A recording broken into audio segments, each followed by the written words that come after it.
Le contexte de notre projet, on se situe fin 2021.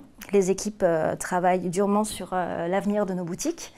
Et en parallèle, on a le constat aussi d'une vraie baisse des flux dans nos boutiques due à 2 ans de crise sanitaire et économique. Et malgré un retour à la normale, on ne parvient pas à retrouver le niveau de 2019. Évidemment, baisse du pouvoir d'achat des Français, efficacité du digital qui a fait ses preuves pendant la crise. C'est compliqué a priori pour nos clients de retrouver le chemin des boutiques et on se pose la question de comment les inciter pour retourner en boutique demain. Nous avons appliqué et adapté les techniques et les principes de démocratie participative et de consultation de masse de MEC.org.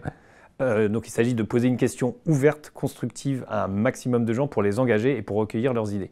Là où nous avons adapté, c'est que cette approche de consultation, on l'a d'abord démarrée par une phase interne auprès des collaborateurs d'Orange pour à la fois les impliquer et pour recueillir auprès d'eux des idées qui ont été effectivement mises après dans la consultation plus générale auprès des Français, avec diffusion massive sur les réseaux sociaux et récupérer donc à la fois des votes sur l'ensemble des propositions et de nouvelles propositions.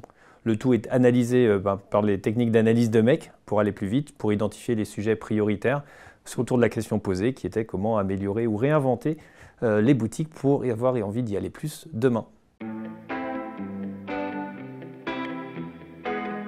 Ce qui est fondamentalement innovant, c'est la démarche même de l'approche, puisqu'elle est issue de la démocratie participative, donc elle recherche l'engagement et la participation d'un maximum de gens.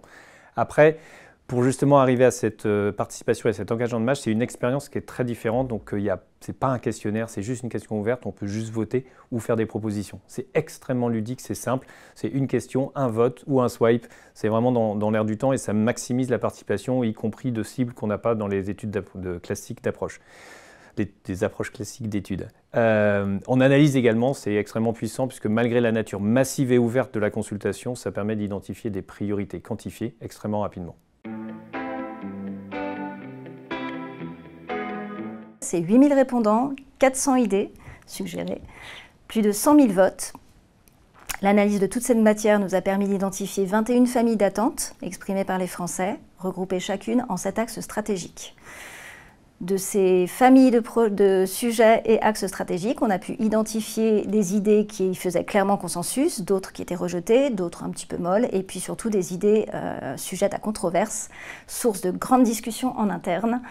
Et puis au final, cette approche nous a surtout permis de reprioriser les grands sujets en cours chez Orange pour préparer l'avenir de nos boutiques demain.